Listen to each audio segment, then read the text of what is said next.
Hello, sleepy wanderer. Let the weight of the day slip from your shoulders. Feel it melt away like snow touched by the warmth inside an ancient igloo. Tonight, drift with me to the frozen edges of the earth, where the night is long, the wind sings endlessly, and survival whispers in every breath you take. Imagine yourself standing alone on a vast white plain. The moon glows behind drifting clouds, its light dancing on a barren sea of snow. There's no tree, no hill, only the gentle rise and fall of endless white dunes shaped by wind older than memory. Before you lies your shelter, a single low dome built of snow blocks, fitted with care by hands that know exactly which snow is strong enough to stack, yet light enough to cut cleanly. An igloo, a word borrowed from the Inuit igloo, simply meaning house. But do not let its humble name fool you, dear listener. To survive here demands more than bricks of snow. Step closer. Hear the soft crunch beneath your fur-lined boots. Touch the wall. It is smoother than you expect, slightly glistening under your palm. A single low tunnel leads you inside, curving gently to keep the howling wind at bay.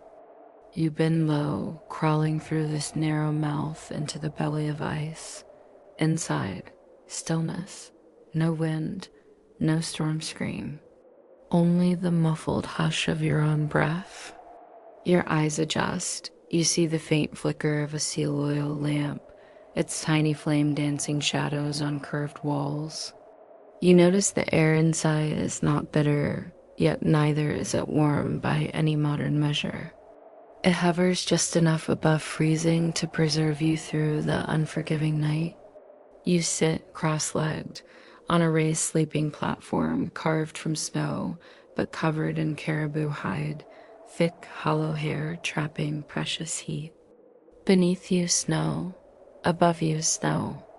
Around you only a fragile barrier between warmth and the relentless hunger of the Arctic wind. Now pause, friend. Breathe slowly. Feel your nose tingle from the chill. Feel your eyelids grow heavy under the weight of this cocoon of snow. You might think you could doze off here and dream as the Inuit do, snug and safe. But, and this is the quiet truth that humbles every passing visitor, you, my gentle dreamer, would not last a single night here alone. First, your breath. It drifts up, warm and damp, beating on the inner dome. Over hours, droplets gather, and when you shift in your sleep, tiny bits of meltwater may kiss your cheeks, a cold shock that can leave you trembling. Next, the fire. An oil lamp must be tended, its fuel measured with care. Too little and darkness swallows you whole. Too much, and the dome softens, drips, and could collapse, the very walls betraying your warmth. Then the cold itself, it creeps into your bones. Even wrapped in furs, your body is not yet trained to sleep so near to freezing, to wake before dawn to stoke the lamp, to listen for cracks in the wall that signal melting or shifting ice. Most dangerous of all, your mind. The silence is vast. It presses on your thoughts. In the South, you drown noise with music, with screens, with the chatter of city life. Here, the silence is a second heartbeat. It drums fears awake in the lonely hours when the wind pauses and you wonder if it has gone, or if it watches, waiting for your warmth to fail. The Inuit endure this because endurance is sewn into their skin, taught by their elders, etched by generations who traded comfort for knowledge of wind and ice. So, gentle listener, wrap now in the softness of your own bed far from drifting snow.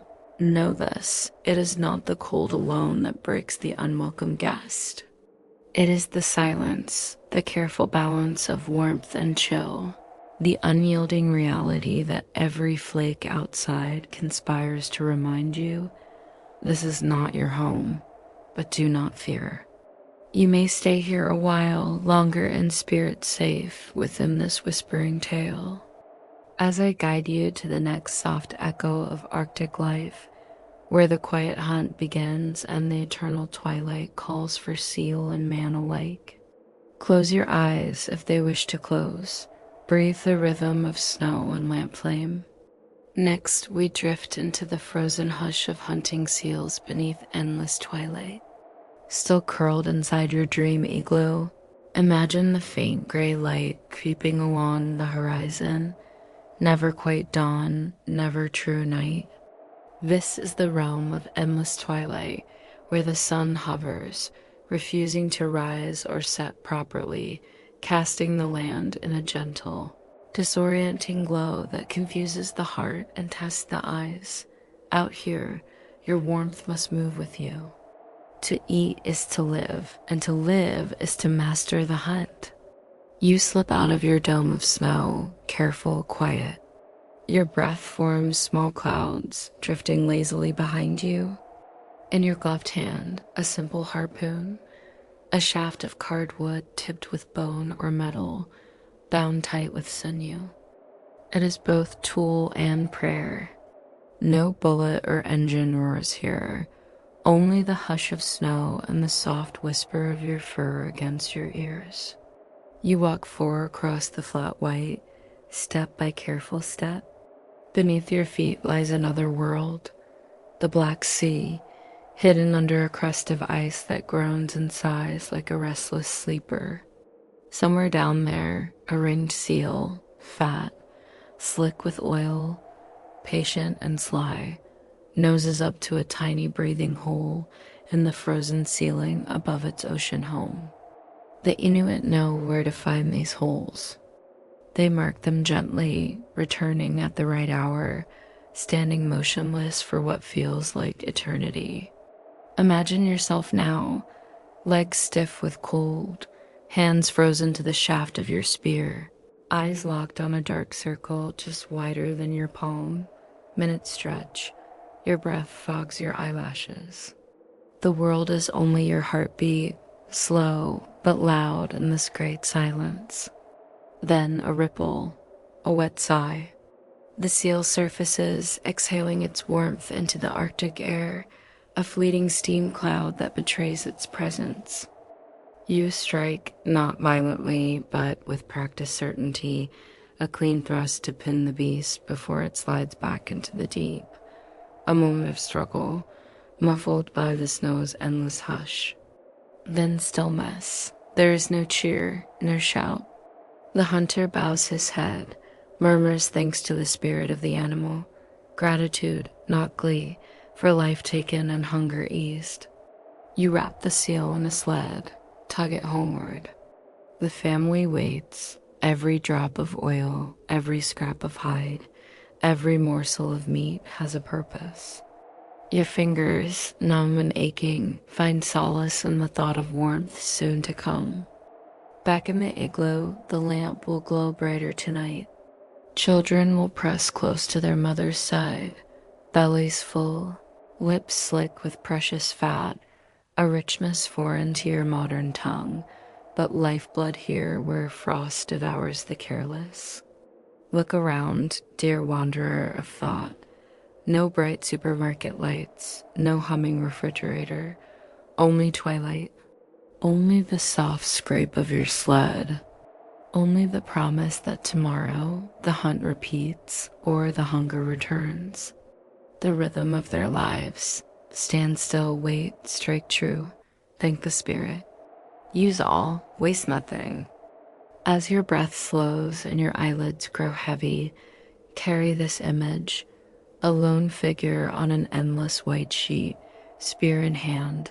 The horizon a soft bruise of perpetual dusk, hunting not for sport, but for the quiet contract that ties man to beast, ice to breath, survival to gratitude. Imagine now the seal packed and portioned, oil lamps flickering with the promise of warmth. But warmth here is never a guarantee, only a fleeting guest who demands constant tribute in sweat and breath, and blood that must keep moving to avoid the bite of the frost. The family does not stay idle. They prepare for travel, a hunt to thin here, a distant cousin's settlement to visit, a new patch of sea ice promising better catch, and for this drifting life, they trust their dogs. Close your eyes, sweet snow mind, and picture them, sturdy, thick-coated huskies and mongrel sled dogs, not pampered pets but partners in survival. Each paw step presses trust into the snow. The dogs know the wind's gossip better than any man, feel the storms long before human ears catch the first whisper. The sled is simple, wood lashed together, curved runners polished smooth with bone scrapers and a layer of frozen ice to help it glide. It creaks under weight.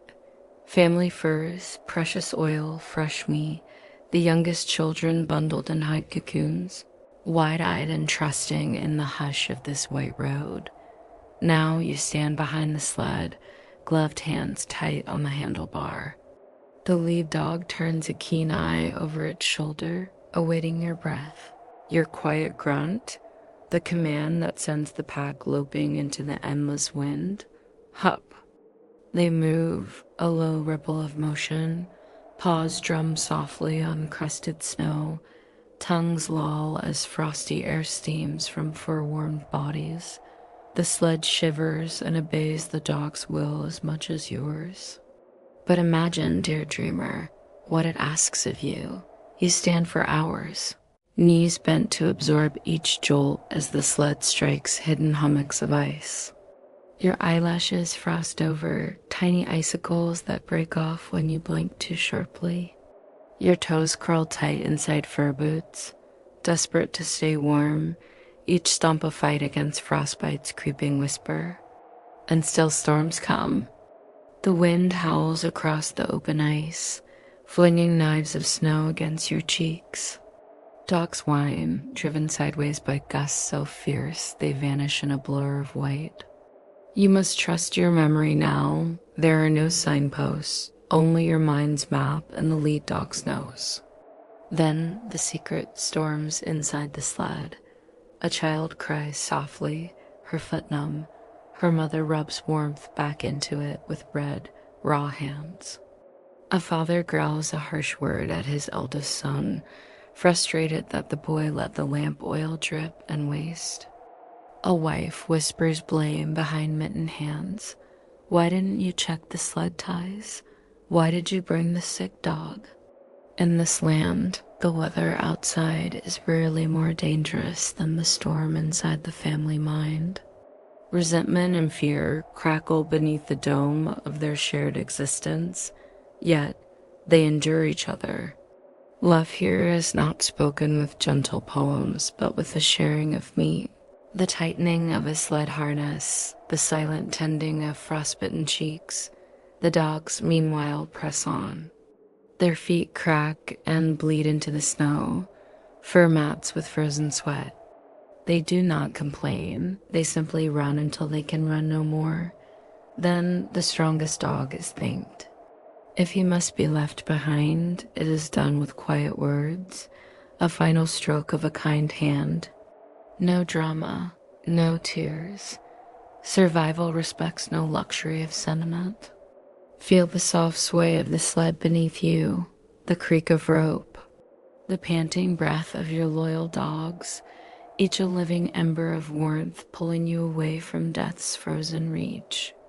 Here, family is a promise as harsh as it is tender. I will feed you. I will lash you to this sled. I will fight you, forgive you, and trust you to fight the wind with me. So breathe now, deeply, slowly. Let your pulse match the quiet rhythm of paws and snow. Drift with me a little longer as we slip into the heart of the night, where you lay your weary bones on caribou skins and dream your dreams inside a dome of ice and hope. The dogs are tethered outside now, a living ring of guardians whose growls warn off wandering bears and curious foxes. They curl into balls, tails covering their noses, drifting into their own primal sleep while the wind combs through their fur. Inside the igloo once more, you and your family, your imagined Arctic kin, draw close to the low flame of the oil lamp. Shadows dance on the curved walls, each flicker painting fleeting ghosts of ancestors and future hunters alike. This dome of snow holds not just your body's heat, but generations of whispered knowledge, pressed into these blocks by hands long gone. Tonight, you sleep on caribou skins, thick, hollow hairs trapping air and your own warmth. Beneath you, the snow platform. Above you, a ceiling that drips softly if the lamp burns too bright. And all around you, the night.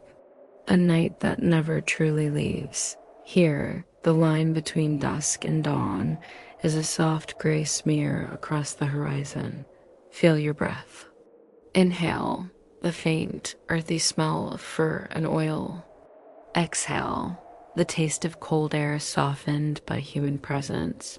The safe must of sleeping bodies wrapped in parkas and blankets stitched from skin. Far from the bustling cities and woven fabrics of distant lands, people in the frozen north learned to craft warmth from whatever the hunt provided. Warmth could not be bought. It could only be earned, one careful cut, one patient stitch at a time. When a seal is brought home from the ice, its meat feeds the family and its fat fuels the lamp. But its insides, the long, slender tubes of gut and intestine, become something just as precious, a shield against the wet and the wind. First, the intestines are cleaned with quiet dedication. Elders and younger helpers work together beside the igloo, dipping and rinsing the slippery lengths in cold, clear water. Fingers run along each piece, scraping gently to remove every trace of waste, knowing that any residue could stiffen the final garment or allow it to crack in deep cold. Then comes the drying.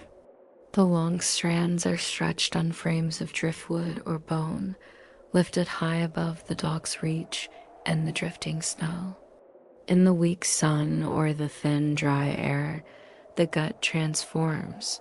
What was once a pathway for life within the animal becomes a supple, light membrane that resists wind and sheds water like a leaf in rain. Mothers, grandmothers, and sometimes skilled fathers gather inside the shelter to shape this delicate material. A bone needle, honed from caribou antler or bird bone, dips and rises, pulling sinew thread through each piece. There is no fabric store here, no machine to speed the work.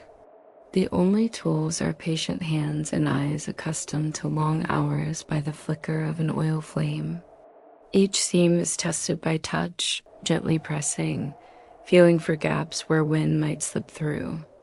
Even the tiniest opening can mean frostbite when the storm arrives. So every join must lie smooth and strong. The finished garment glows faintly when held up to the light, a coat made from what once carried the lifeblood of a seal. It is almost weightless, yet tougher than cloth, better suited to repel the wet snow that falls when temperatures hover near freezing. Such a gut parka is often worn over a thicker fur coat. Together, they keep the hunter dry when the sea ice cracks and frigid spray lashes the sled dogs' backs. Children, too, wear tiny gut anoraks stitched with care, each seam a mother's silent vow that her child will come home warm. Sometimes when the family gathers after the hunt, one might rub oil into the gut garments, keeping them supple. They share stories while they work, fingers gliding over the shiny surface, eyes half closed, lost in memory and the rhythm of tradition. To outsiders, it may seem strange, wearing what once lay inside an animal. But to the people of the ice, it is no stranger than trusting the snow to build a home or the oil lamp to stand in for the sun. Here, nothing is wasted. and every part of a creature's body becomes another chance at life. So imagine that now, the soft crinkle of a gut parka as someone moves through the snow, its surface whispering like dry reeds, water beads and slides away. Wind claws but does not penetrate.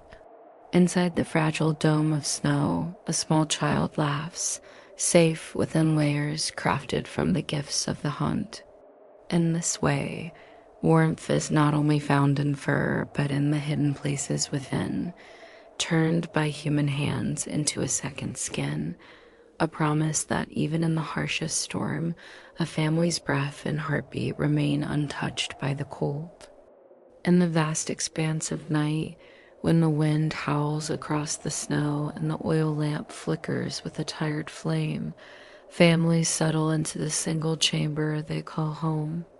There are no separate bedrooms behind wooden doors, only the curved shelter of snow blocks, their quiet strength holding back a world of cold that would kill in moments. Here, sleep is not solitary. It is a cluster of bodies, mother, father, older siblings, grandparents if they live together, all drawn close on caribou hides laid over ice that never truly warms. And within this tangle of shared breath and gentle snores lies the smallest heartbeat, the baby, swaddled tightly against the mother's chest. Outside, the air can drop so far below zero that metal would burn the skin and exposed fingers would stiffen in a breath. But inside, human bodies are the walls, the insulation, the guarantee that fragile life does not slip away into the endless frost. No matter how weary a mother sleeps lightly, she feels every restless kick, hears every sigh from her infant pressed to her skin beneath the layers of fur. When the baby cries, a sharp, thin wail cutting through the muffled dark, she rouses without complaint. There is no waiting for the baby to calm on its own. Here, a moment's delay risks the child's warmth draining into the chill air. With practiced ease, she shifts the baby higher against her bare skin, sharing every degree of heat. Perhaps she murmurs a lullaby handed down from her mother's mother, a tune as soft and low as the wind outside. Words more feeling than sound. Fathers stir too. They turn beneath heavy caribou blankets, half awake, listening. Some reach out a rough hand to touch a small foot, a wordless promise that they too stand guard against the cold. What it was really like raising babies inside an igloo. Imagine a single snow dome, low and round, half buried in a landscape so white and wide that a human life seems fragile as a candle flame in the wind. Yet inside this fragile shell, entire families thrive, and at the heart of them, the youngest, the most vulnerable, the babies who carry the future across the snow. Raising a child in this world begins before the child is born. Expectant mothers continue their work almost without pause. They mend clothing, tend lamps, and scrape hides, all within the warm hum of the family's breath inside the igloo walls. There is no nursery, no separate room. The snow dome is both bedroom and workshop, kitchen and cradle. When a child arrives, it arrives into fur-lined arms. There is no crib. Instead, the mother wraps the infant in soft caribou skin, binding tiny limbs close to conserve warmth. Mothers and grandmothers hover near the oil lamp, careful never to let the flame die, for the lamp's glow is more than light. It is the guard against frost creeping into tender lungs. The first cries echo softly against the dome's curved walls. There is no hush of distant traffic, no distant hum of machines. Only the sigh of wind through snow blocks, the occasional bark of the dogs outside, the rhythmic drip where warmth inside meets frozen world beyond. Outside this cocoon, temperatures can drop far below 40 degrees Celsius. Within it, the family must keep the baby's fragile warmth constant. To do so, the infant rarely leaves the mother's body. Strapped snugly within the mother's parka, close enough to feel her heartbeat, the child learns the steady rhythm of life, even while the wind claws at the outer fur. Mothers chew morsels of seal meat, softening it until it can be safely placed into the baby's mouth. This practice passes warmth and nourishment mouth to mouth, flesh to flesh. Sometimes fish oil or bone marrow is given, a rich, vital energy when every calorie counts. As the baby grows, so too does the family's work. Clothes must be made by hand. There is no room for mistake. Imagine a mother by lamplight, a baby dozing nearby on caribou hides. Her hands work steadily, slipping gut thread through tiny holes, smoothing seams with bone tools. Each stitch is a promise. This garment will keep a child alive in a place where even a stray gust can steal warmth in moments. Nights are never silent. A baby's wail pierces the hush, thin and sharp, a reminder that life here demands constant attention. Parents stir from exhausted sleep to soothe with warm hands, to press the infant closer to their bodies, to check for a draft that might slip through furs and bring a fever that no medicine can ease. In the darkness between waking and sleep, parents plan silently when the child can first ride a sled, when to fashion a tiny parka from fox fur, when the first hunt must be taught. Each milestone is a thread that ties the small, warm body beside them to the endless, ancient story of humans and ice. And when dawn comes, soft, pale, almost reluctant, it brings no break in duty. A baby fusses, a mother feeds, a father checks the oil lamp. The wind whispers around the dome. Inside, the flame of life flickers on, fragile, stubborn, enduring. Sometimes the baby quiets quickly, lulled by the pulse beneath the mother's ribs. Sometimes the crying lingers, hunger, a damp wrap needing changing, or simply the small bewilderment of being new to a world where warmth is borrowed breath by breath. Outside, the snow settles deeper. The sled dogs shift in their shallow pits, curling tighter to preserve their own heat.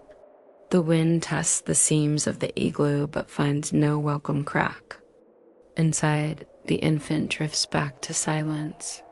The family exhales as one, the air warm enough now that frost forms in small crystals on the ceiling dome, tiny stars that melt by morning when lamps burn bright again. In these hours of broken sleep, there is no regret. This is simply how life endures, through closeness, through constant tending, through the quiet strength of people who have learned that in 40 below, a mother's heartbeat is stronger than any storm. The oil lamp guttering, the muffled breathing, the weight of fur pressing gently down, these are the lullabies of the Arctic night. And so, as the infant dreams against the mother's chest, the family sleeps once more, wrapped in each other, wrapped in smell, wrapped in the knowledge that come dawn, they will rise and face the ice again, together. Imagine, if you will, waking before the dawn, though in these high latitudes, dawn itself is a concept more than a guarantee. The lamp burns low, its oil nearly spent, and beside you is the shape of your husband, a hunter whose days are measured by the length of the sled trail and the luck of the seal beneath the ice. You may think at first that to marry a hunter is to be protected, to share the bounty of the hunt, to stand behind a strong figure, who brings home meat and skins and tales of conquest over the cruel elements. And in a sense, this is true. But the truth runs deeper, colder, and far less romantic. To be the wife of a hunter is to carry your own weight in silence. There are no days off when your husband's absence stretches into the unknown. If the seal is scarce, he must travel farther. If the dogs grow thin, he must go on foot. Sometimes a man returns days later than promised, his eyes sunken, his sled lighter than when he left. And you keep the flame alive. You ration the oil when the seal fat dwindles. You patch torn hides for your children's boots. You listen for the whistle of wind through the walls, ever alert for a crack that might split the dome and let the killing air inside. If a blizzard comes while your husband is hunting, your mind drifts toward worry, but worry must wait. The baby must be fed with soft morsels. The lamp must not die. The snow blocks near the base must be checked for signs of melt or shifting. Food is never wasted, but when a hunter's luck sours, hunger grows familiar. The children may ask when their father will return with me. You smile gently and turn their thoughts to stories, your voice steady while your belly pinches with emptiness. When your husband does return, he carries with him the ice's bitter secrets. Sometimes he brings back plenty, heavy sleds laden with seal, fox, or the rare caribou. Other times he limps home empty-handed, ashamed behind his frostbitten cheeks. He does not speak of vast loneliness between snowdrifts. You do not speak of the loneliness that howls between lamp and bed. Instead, you share warmth, a meal if there is one, a gentle tending of cracked skin, a quiet mending of broken sled bindings by lamplight. Your nights, too, are restless. A hunter's body is weary, but rarely still. Some nights, he shivers with the ghost of the wind he faced alone. Some nights, he rises before the rest, slipping out with dogs and spear, vanishing into the blue darkness where only the moon bears witness. To be an Inuit hunter's wife is to keep the walls upright, the walls of snow, the walls of family, the walls of hope that keep despair at bay when the storm outside rattles the dome like an old drum. No songs are sung of your name, no seals are carved in your honor, but within the circle of warmth and breath, it is your endurance that turns the hunter's risk into survival. Your calm labor that turns the kill into food, the hide into shelter, the harsh winter into another spring. You would not envy it were you to live it. And yet, within the hardship lies a bond stronger than sinew, stitched tighter than any gut-thread seam. It is not romance as some imagine. It is a contract with the land, with hunger, with frost. A contract of patience and quiet bravery. So, should you wonder whether you would wish this life for yourself, imagine again the wind's long cry across the tundra, the flicker of the dying lamp, the soft sigh of sleeping children pressed close. In such moments, regret fades, replaced by the oldest truth, that survival, in the end, is the most demanding love of all. Long before maps drew borders, the people of the far north lived in scattered bands, each woven together by kinship and necessity. These groups, bound by the hunt, the cold, and the stories of their ancestors, learned early that the land itself was a fickle friend. Seals beneath the ice, caribou passing in herds, fish moving under rivers frozen into stillness. Abundance came and went like a ghost. Sometimes, when the ice was thin or prey scarce, families pressed closer, sharing every scrap, whispering soft reassurances to children whose bellies ached in the long hours before dawn. And yet, sometimes this closeness could not keep hunger at bay. A winter might stretch lean and bitter, forcing choices no one would speak of aloud. Quiet suffering, accepted without complaint, became a lesson passed down through generations. Endurance is more reliable than hope. But hunger was not the only danger that drifted on the wind. Other families roamed these same plains.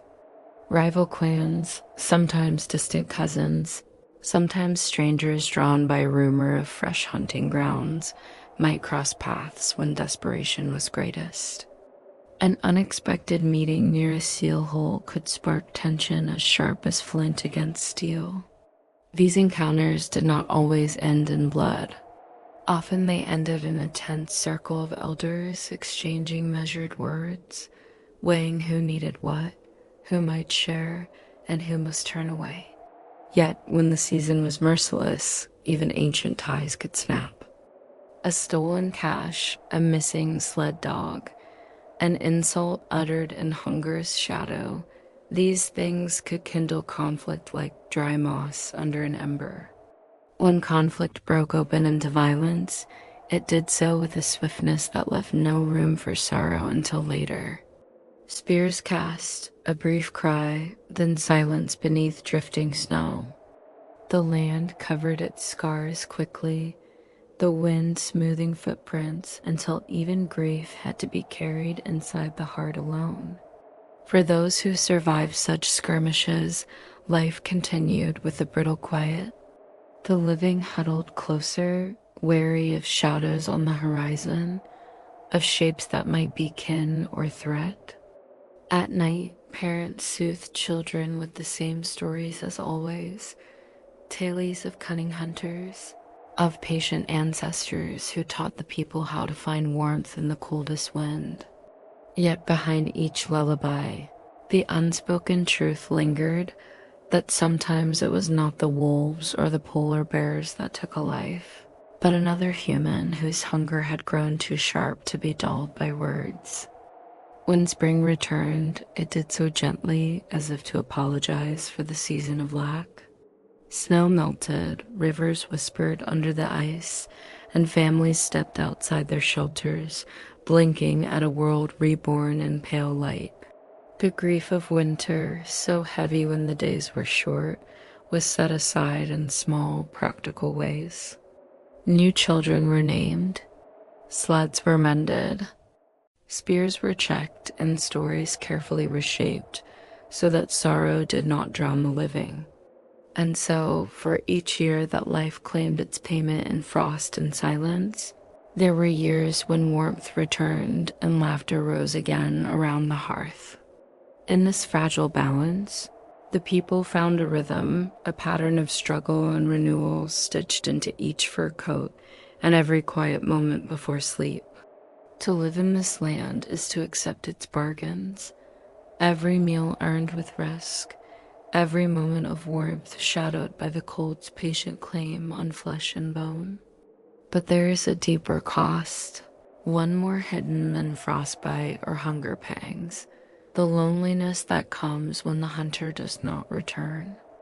In these isolated communities, to lose a husband is to lose a certain rhythm of survival. No longer does she listen for the scratch of sled runners at the door, the soft grunt of dogs lying down to rest, the shuffle of heavy boots shedding snow. That silence grows larger than the igloo itself, pressing close in the hours when the oil lamp flickers low. Yet, within these walls of snow, life goes on, even if the heart drags behind. The widow becomes, by custom and necessity, a guardian of memory and a bearer of burden. She mends the torn clothing left behind. She sharpens his old tools, sometimes to pass on, sometimes to barter, sometimes to keep as reminders of when the days felt more certain. Neighbors may help, a cousin dropping by with a scrap of seal meat, an elder offering a quiet word and a stronger hide to patch the roof. But once the door seals again, she is alone with her thoughts and the long, rolling hush of the northern wind. Outside, the aurora dances above her solitude, a wavering promise that the sky itself remembers her grief, even if the earth must keep turning.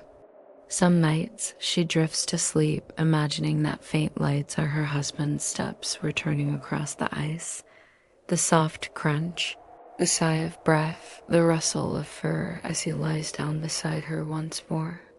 In reality, she knows the world does not wait for sorrow to pass.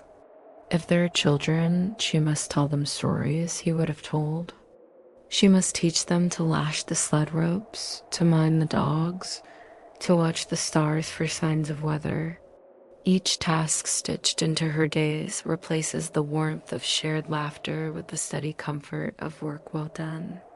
Among her people, widowhood does not sever her place. Rather, it weaves her more tightly into the quiet fabric of the clan, an elder in waiting, a keeper of tales. A reminder that life and death here are never far apart, only a breath or a thin wall of snow away.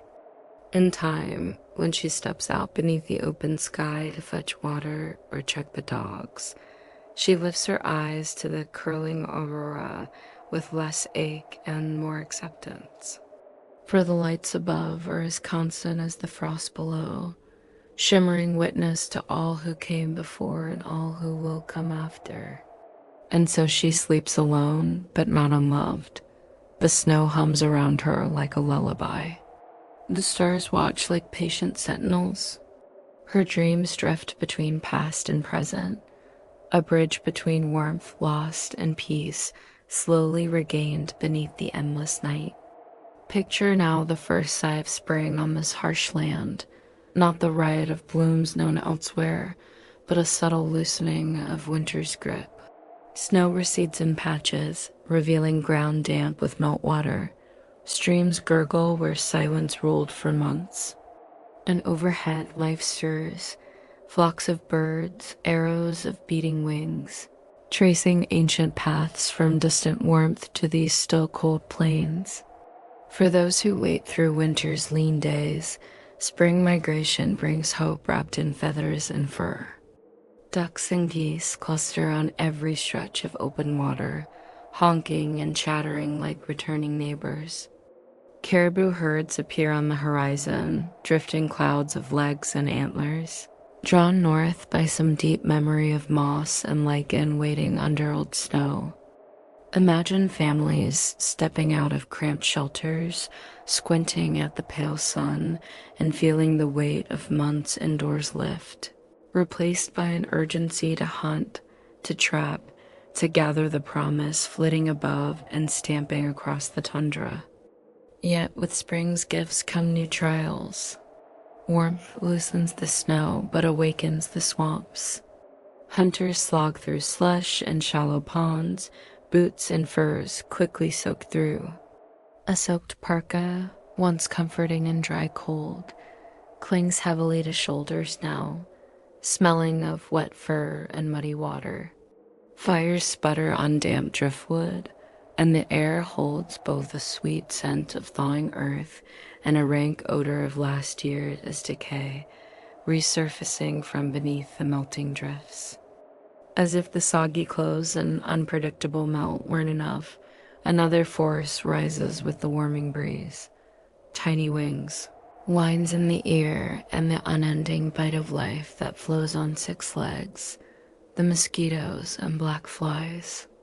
Picture a hunter kneeling beside a pond, waiting for a passing duck to land, while clouds of insects gather around every warm patch of skin. Even the thickest hoods and mitts can't fully keep them out. To scratch is to invite raw skin. To ignore them is to test patience older than language itself. Children, freed at last from the tight gloom of winter walls, chase each other between puddles, giggling, swatting at necks and cheeks. Mothers smear faces with soot or fish oil, old tricks to keep the bugs at bay, though none can drive them off completely. Nets woven from sinew cover cradles where babies sleep, a fragile barrier against the hum and bite that swarm in clouds at dusk. Yet in the constant discomfort, there is a rhythm to life's renewal. The people know that each bite, each soggy footfall, each flapping bird overhead means meat drying on racks later, hides to be tanned, feathers to line parkas against the cold that will inevitably return. The children learn early. The insects sting, the mud clings, but the gifts of spring outweigh the nuisance. By midsummer, the land hums with life, winged and four-legged, crawling and swimming, all tangled in a fleeting dance to fatten before the cold demands its due again. Families fan smoke over drying fish, brush bugs away from their eyelids, and share quiet satisfaction. These days, messy and buzzing and damp, store warmth inside the body for the months when warmth is just a memory. As the sun dips but never quite disappears, some lean back beside. Slow-burning fires, listening to the soft whine of mosquitoes, the distant call of birds bedding down in the marsh. And they know discomfort is only another sign that the land still gives enough to keep them alive for one more winter. In a place where the land speaks mostly in silence, the creak of ice, the sigh of wind through caribou hair, the slow groan of glaciers, the unseen holds as much power as the seen. Here, shamans serve as the bridge, part healer, part judge, part keeper of secrets too large for any one mind to hold. Imagine sitting inside a dome of snow, lamp flickering against curd white walls, the breath of your kin rising in quiet clouds. A shaman, marked by the patterns of tattoos or amulets of bone and claw, rocks gently in the shadows.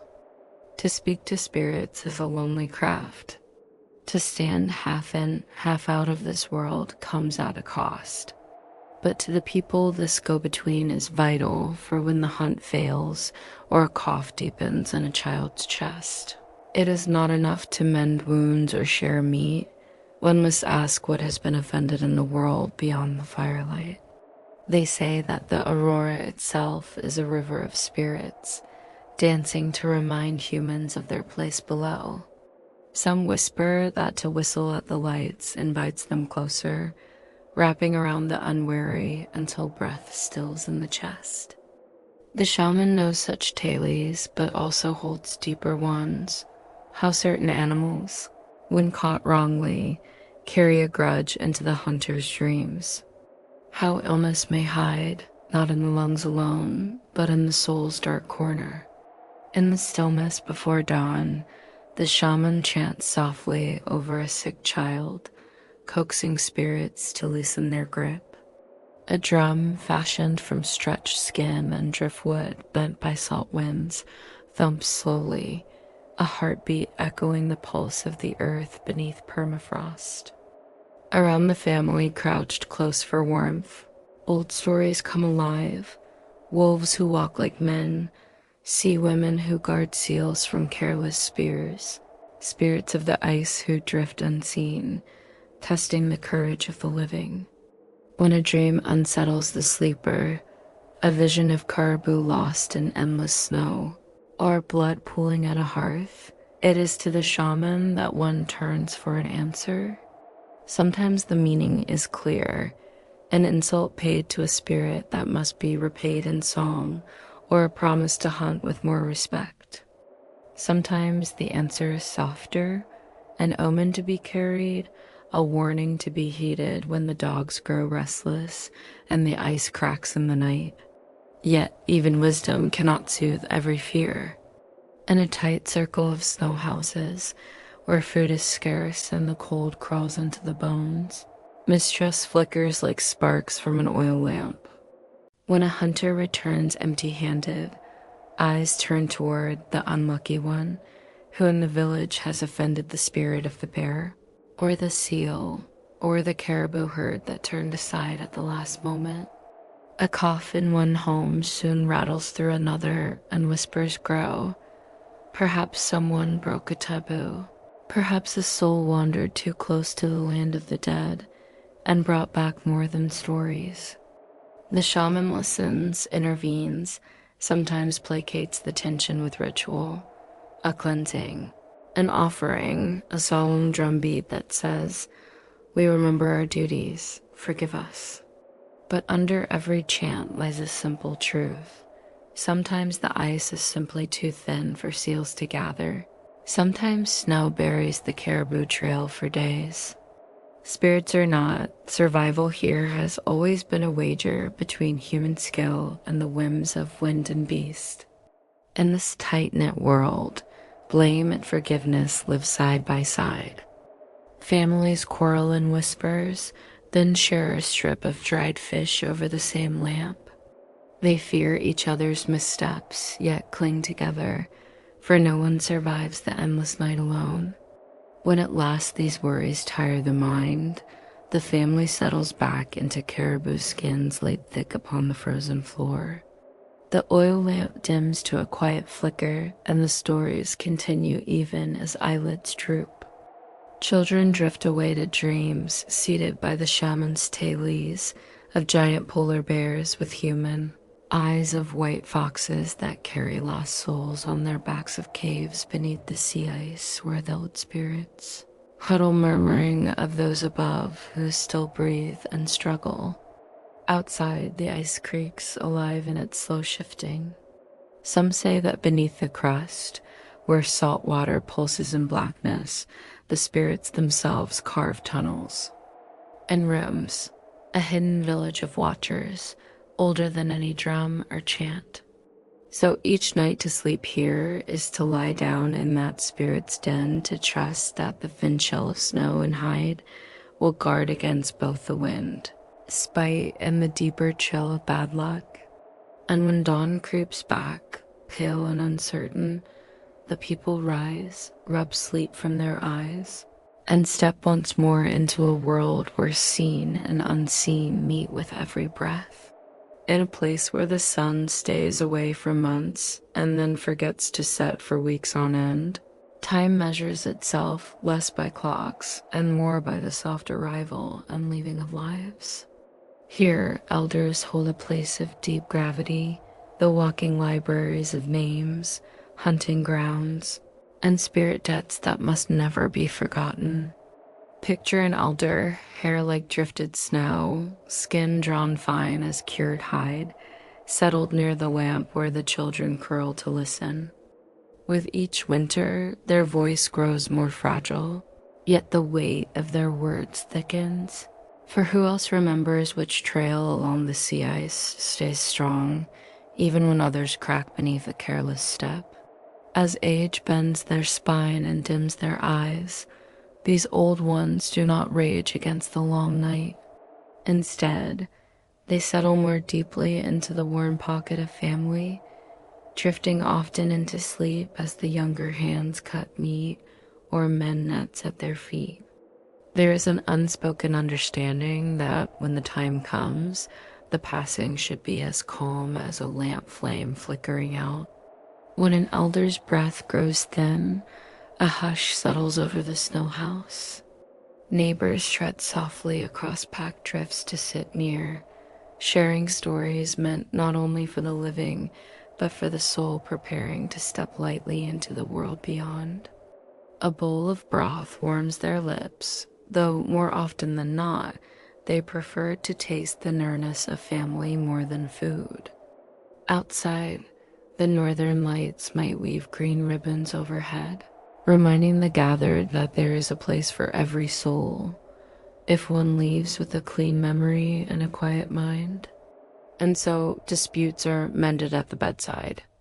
A final touch, a murmured apology, a promise that songs will keep their name alive after the snow covers their grave.